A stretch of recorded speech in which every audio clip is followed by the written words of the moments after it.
ओम। आज हम बात करने वाले हैं एक बहुत ही अनोखे मेडिटेशन के बारे में, जिसे हम जनरली जानते हैं ओमकारा मेडिटेशन के नाम से या ओम साधना के नाम से भी जानते हैं।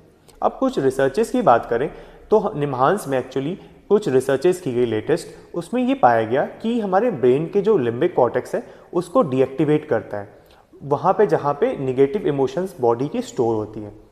और कुछ और डिमॉन्स्ट्रेटेड स्टडीज पे की गई ओम मेडिटेशन के ऊपर, इसमें पाया गया ये auricular branches of vagus nerve को स्टिमुलेट कर रहा है।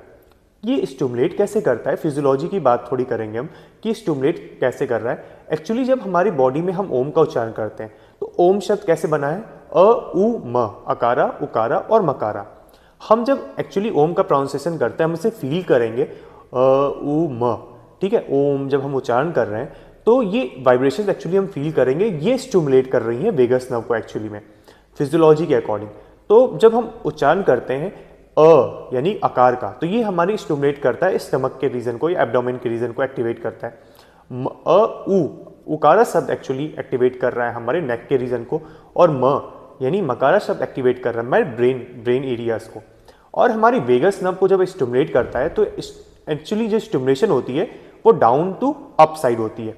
ये काफ़ी कनेक्टेड है जो हमने शास्त्रों के अकॉर्डिंग पढ़ा। तस्य वाचक का प्रणव में एक्चुअली जो सिंबलाइज किया था ओम के सिंबल को, जब हम एयर इनहेल कर रहे हैं और एक्सहेल कर रहे हैं, वो फॉर्मेशन किसके शेप में ले रही है, ओम के फॉर्म में। और फिजियोलॉजी के अकॉर्डिंग अगर बात करें तो ये जो वाइब्रेशंस एक्चुअली हम फील कर रहे हैं वो भी डाउन टू अप फॉर्म कर रहे हैं। ये काफ़ी एक अच्छा मैजिकल रिलेशन है जो हमारे शास्त्रों में दिया है, और अभी जो मॉडर्न के अकॉर्डिंग जो रिसर्चेज है कि ओम मेडिटेशन एक्चुअली में बॉडी में कैसे वर्क कर रहा है। ये हमारे लिम्बिक सिस्टम को डीएक्टिवेट करता है और हमारे वेगस नर्व को एक्टिवेट कर रहा है कि ये बॉडी में कुछ स्टिमुलेशन क्रिएट करे, जिससे हमारे जो निगेटिव इमोशंस हैं, थॉट हैं, वो सारे क्लियर हो और हमारे डिफरेंट सिस्टम्स को वेगस नर्व के थ्रू एक्टिवेट कर रहा है।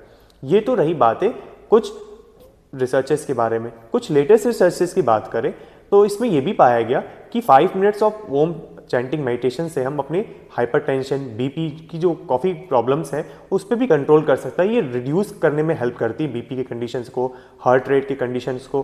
काफ़ी ज़्यादा हार्ट रेट अगर बढ़ा हुआ है उसमें भी काफ़ी रिड्यूस कर रही है।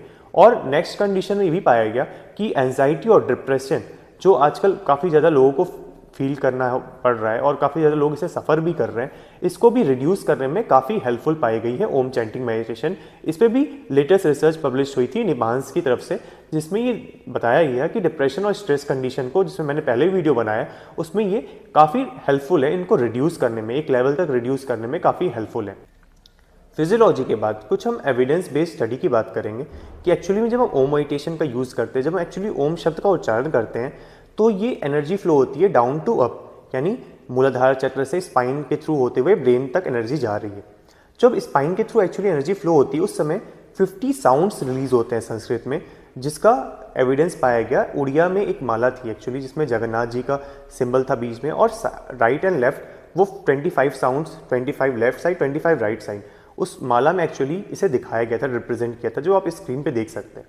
इसका भी एविडेंस जो आज तक ये पाया गया, ये काफ़ी बहुत पहले से प्रयोग किया जा रहा था ये माला, और इसे वो मेडिटेशन में भी ये पाया गया कि 50 साउंड रिलीज करता है योग के अकॉर्डिंग। अब ये बॉडी को कैसे अफेक्ट कर रहा है, इसका काफ़ी अच्छा एग्जाम्पल आप समझ सकते हैं। जैसे श्री कृष्ण जी थे, वो महाभारत में फ्लूट का मतलब यूज़ कर रहे थे, बांसुरी का प्रयोग कर रहे थे। उसके 6 होल्स से जो एक्चुअली साउंड निकल रही थी वो एक्चुअली हमारे योग के अकॉर्डिंग हम बात करें तो वो 6 चक्रास जो थे बॉडी के उसको एक्टिवेट कर रही थी। अर्जुन जो वहाँ प्रेजेंट थे उनके 6 चक्रास को एक्टिवेट कर रही थी। उसी तरह से जब हम ओम मेडिटेशन का प्रयोग करते हैं और ओम शब्द का उच्चारण करते हैं एक्चुअली में, तो जो वाइब्रेशंस निकलती है स्पाइन के थ्रू, जो 50 साउंड्स निकलते हैं बॉडी में, वो हमारे बॉडी के 6 चक्रास को एक्टिवेट करते हैं। ये हमने बात की ओम मेडिटेशन की। लेकिन इतने महत्वपूर्ण मेडिटेशन की बात करने के बाद बहुत से लोग आज भी इस मेडिटेशन को बहुत कम लेवल पे प्रयोग कर रहे हैं और अपनी लाइफस्टाइल में हम इसे ऐड नहीं कर पा रहे हैं। इतने महत्वपूर्ण मेडिटेशन को डेली यूज़ कर सकते हैं आप, और बिना कोई भी कॉमन बीमारियां जैसे आजकल लोगों को हो रही है, एंजाइटी, डिप्रेशन हो रहा है, और भी बहुत सारी क्रॉनिक प्रॉब्लम्स हो रही है जिसमें हम कोई भी एक्सरसाइज वगैरह नहीं कर पाते, काफ़ी कुछ हार्ड आसन्स वगैरह योगा नहीं कर पाते, हम जनरली ओम मेडिटेशन का यूज़ कर सकते हैं। अगर आपका माइंड काफ़ी ज़्यादा अनकॉन्शियस लेवल पे है तो भी आप ओम मेडिटेशन का प्रयोग कर सकते हैं, और ये बीपी पेशेंट के लिए भी काफ़ी अच्छा है। ओम मेडिटेशन जनरली आप मॉर्निंग में इसका यूज़ करिए, क्योंकि मॉर्निंग में बॉडी हमारी मेटाबॉलिकली काफ़ी एक्टिव होती है। इस कंडीशन में जब हम मॉर्निंग में इसका प्रयोग करते हैं ओम मेडिटेशन का, तो इसका काफ़ी अच्छा इफेक्ट दिखा है, क्योंकि मॉर्निंग टाइम में बॉडी के मेटाबॉलिज्म हाईली एक्टिव होते हैं। और इवनिंग टाइम में भी जनरली अगर आप कोई एक शांत प्लेस पे, काफ़ी साइलेंस प्लेस पे बैठ जाए, क्योंकि ओम मेडिटेशन के टाइम हम अपनी प्राण शक्ति को फील करते हैं, तो हमें आसपास की सराउंडिंग काफ़ी बिल्कुल पीस यानी साइलेंट होनी चाहिए, तो हम वहाँ बैठ के ओम मेडिटेशन का प्रयोग कर सकते हैं। लास्ट में ये वीडियो मैं एक मैसेज के साथ एंड करना चाहूँगा। योग एक प्रकाश है जिसे प्रज्वलित करने के बाद हम इसे कभी कम नहीं होने दे सकते हैं। धन्यवाद एवं जय हिंद।